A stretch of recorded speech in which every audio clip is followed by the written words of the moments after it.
Hello friends, எல்லாருக்கும் வணக்கம். இந்த வீடியோவில் நம்ம குரூப் 4க்கான செலெக்ஷன் லிஸ்ட் வந்துருச்சு.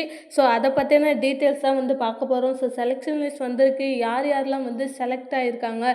ஸோ செலக்ட் ஆகாதவங்களுக்கெல்லாம் பார்த்திங்கன்னா செகண்ட் லிஸ்ட்டாக, அதாவது செகண்ட் செலெக்ஷன் லிஸ்ட் வருமா, வந்தால் எப்போ வரும், எந்த தேதியில் வரும், அவங்களுக்கு சர்டிஃபிகேட் வெரிஃபிகேஷன்ஸ் எப்போ வைப்பாங்க, இப்போ போகக்கூடிய, அதாவது அடுத்த மாதம் போகக்கூடிய சர்டிஃபிகேட் வெரிஃபிகேஷன்ஸ்க்கு செலக்ட் ஆனவங்க என்னென்ன செய்யணும், என்னென்ன டாக்குமெண்ட் எல்லாம் தேவை, எப்படி பதிவேற்றணும், எல்லா டீட்டெயில்ஸும் பார்த்தீங்க அப்படின்னா உங்களுக்கு நான் இந்த வீடியோவில் சொல்கிறேன்.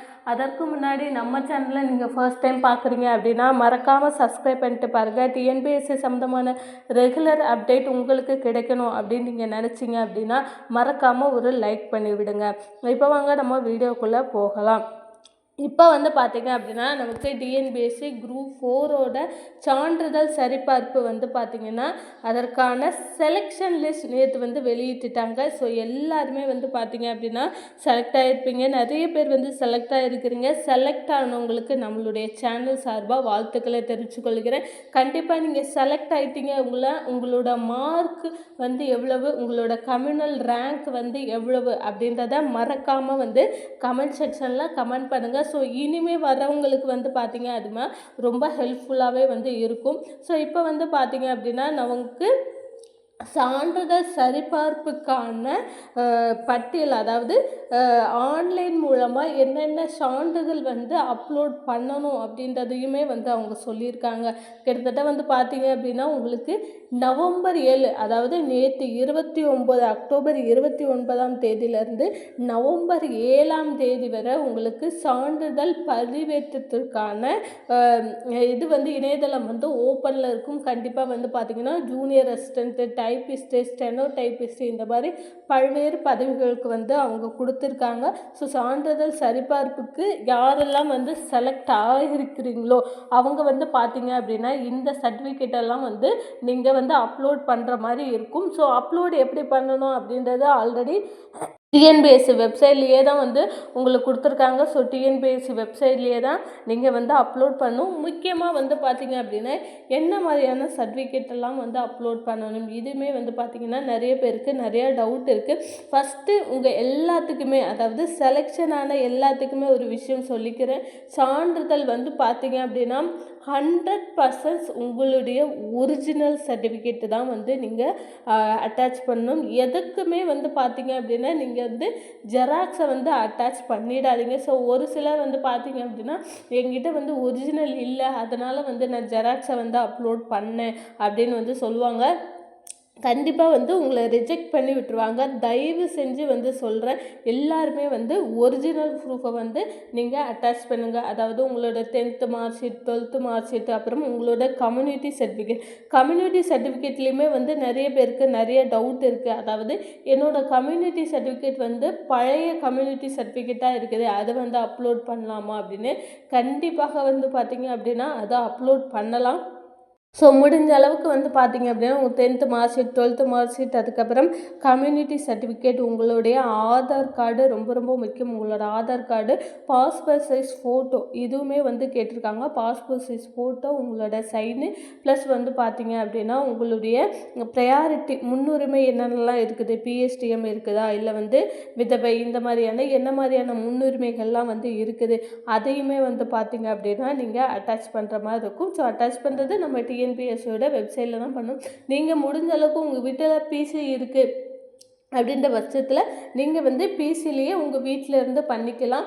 ஸோ இல்லை அப்படிங்கிற பட்சத்தில் கண்டிப்பாக நீங்கள் ஒரு ப்ரௌசிங் சென்டர் போங்க. ஏன்னா அவங்க சொல்லியிருக்க கேபிக்குள்ளே ஒவ்வொரு ஃபைலும் இருக்கணும். அப்படின்றதுனால நீங்கள் இங்கே ஏதாவது ஒரு எரர் பண்ணிட்டீங்க அப்படின்னா உங்களுக்கு கிடைக்காம போயிடும். அந்த மாதிரி இந்த அளவுக்கு இவ்வளோ தூரம் கண்டிப்பாக மிஸ் பண்ணிடாதீங்க. ஸோ ஒரு 50 ரூபா, ஒரு 100 ரூபா கொடுத்து 100 ரூபா 150 ரூபா செலவாகிறதுல ஒன்றும் ஆகிடப்போது கிடையாது. முடிஞ்ச அளவுக்கு பார்த்தீங்க அப்படின்னா ப்ரௌசிங் சென்டர் போயிடுங்க.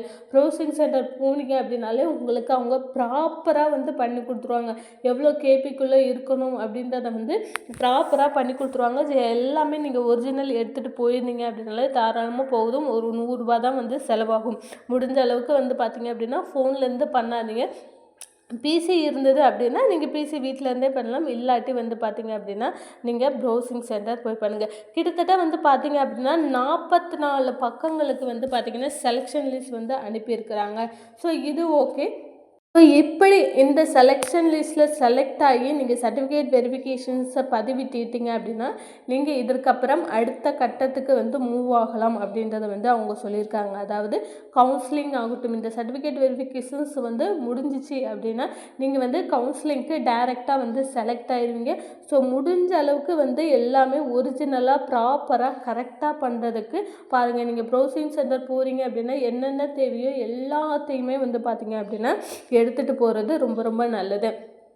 ஸோ இதுக்கப்புறம் எல்லாருமே கேட்கக்கூடிய விஷயம், நிறைய பேருக்கு வந்து செலெக்ஷன் லிஸ்ட் வரலையே, இதுக்கப்புறம் வந்து பார்த்தீங்க அப்படின்னா செலெக்ஷன் லிஸ்ட் வருமா, செகண்ட் செலெக்ஷன் லிஸ்ட் வருமா, அதற்கப்புறம் வந்து பார்த்தீங்க அப்படின்னா நமக்கு இன்னொரு வேகன்சிஸ் இன்க்ரீஸ் பண்ணுறதுக்கு சான்ஸ் இருக்குதா அப்படின்றது எல்லா பேரோட டவுட்டாக இருக்குது. கண்டிப்பாக வந்து பார்த்திங்கன்னா வேகன்சிஸ் இன்க்ரீஸ் ஆகும். பயப்படாதீங்க, யாரும் பேர் வராதவங்களுக்கு நான் சொல்கிறேன். ஸோ பயப்படாதீங்க, கண்டிப்பாக வந்து வேகன்சிஸும் இன்க்ரீஸ் ஆகும். இதோட இந்த ஃபஸ்ட்டு செலெக்ஷன் அவங்க சொல்லும் போதே முதற்கட்ட சான்றிதழ் சரிபார்ப்பு அப்படின்னு தான் சொல்லியிருக்காங்க. இப்போ மெட்ராஸ் ஹைகோர்ட் ஆகட்டும், வேறு மற்ற கவர்மெண்ட் எக்ஸாமாக இருக்கட்டும், செகண்ட் லிஸ்ட் வந்து வெளியிட்டிருக்கிறாங்க. ஸோ அது மாதிரி வந்து பார்த்திங்க அப்படின்னா நமக்கு இந்த டிஎன்பிஎஸ்சி குரூப் 4க்குமே வந்து பார்த்திங்க அப்படின்னா செகண்ட் லிஸ்ட் அப்படின்ட்டு ஒன்று வெளியிடுவாங்க. ஏன்னு வந்து பார்த்திங்கன்னா இப்போ தான் ரிசல்ட் வந்தது. ரிசல்ட் வந்து ஒரு 5-6 நாட்களுக்குள்ளேயே வந்து பார்த்திங்க அப்படின்னா செலெக்ஷன் லிஸ்ட்டை வந்து பப்ளிஷ் பண்ணிட்டாங்க. ஸோ இன்னுமே வந்து பார்த்திங்க அப்படின்னா ஒரு வாரத்துக்குள்ளே கூட உங்களுக்கு செகண்ட் செலெக்ஷன் லிஸ்ட் வந்து வரதுக்கான சான்ஸ் வந்து பார்த்திங்கன்னா இருக்குது. ஸோ யாருமே வந்து கவலைப்படாதீங்க. ஸோ என்னோடய பேர் வரல, நான் ரொம்ப எதிர்பார்த்துருந்தேன் அப்படின்னு. ஸோ மார்க் வந்து அதிகமாக இருக்குது. நம்ம சொன்ன மாதிரி கட் ஆஃப் வந்து பார்த்திங்க அப்படின்னா நீங்கள் அதிகமாகவே எடுத்திருக்கீங்க. அதாவது கட் ஆஃப் அவங்க சொன்ன கட் ஆஃப்குள்ளேயே வந்து என் கட் ஆஃப் இருக்குது. ஆனாலும் எனக்கு செலெக்ஷன் லிஸ்ட் வரல. PWD candidate, widow candidate, X serviceman இவங்க எல்லாத்துக்குமே வந்து பார்த்தீங்க அப்படின்னா இன்னுமே வரல. எங்களுக்கெல்லாம் வருமானு கேட்டிங்கன்னா கண்டிப்பாக வரும். இன்னும் ஒரு வாரத்துக்குள்ளே உங்களுக்கு வர்றதுக்கான சான்ஸ் இருக்குது. யாருமே வந்து பார்த்தீங்க அப்படின்னா வரலையே அவ்வளோதானா, இதுக்கப்புறம் வந்து செலெக்ஷன் லிஸ்ட் வராதா அப்படின்ற மாதிரி நிறைய பேர் வந்து கேட்குறீங்க. அப்படியெல்லாம் கிடையாது. கண்டிப்பாக உங்களுக்கு செகண்ட் லிஸ்ட் வந்து வரதுக்கான சான்ஸ் இருக்குது. கொஞ்சம் வந்து பார்த்தீங்க அப்படின்னா வெயிட் பண்ணுங்கள். இப்போ ஃபஸ்ட்டில் செலக்ட் ஆனவங்க வந்து பார்த்தீங்க அப்படின்னா கமெண்ட் செக்ஷனில் கமெண்ட் பண்ணுங்கள். உங்களுடைய ரேங்கையும் உங்களுடைய மார்க்கையும் மற்றவங்களுக்கு பார்த்தீங்க அப்படின்னா அது கொஞ்சம் மோட்டிவேஷனாக வந்து இருக்கும். மறக்காமல் வந்து உங்கள் ரேங்கையும் மார்க்கையும் வந்து என்ட்ரி பண்ணி விட்டு போங்க. இப்போ இந்த வீடியோ உங்களுக்கு பிடிச்சிருந்தா மறக்காமல் நம்மளுடைய சேனலை ஒரு லைக் பண்ணுங்கள், சப்ஸ்கிரைப் பண்ணுங்கள். தேங்க்யூ.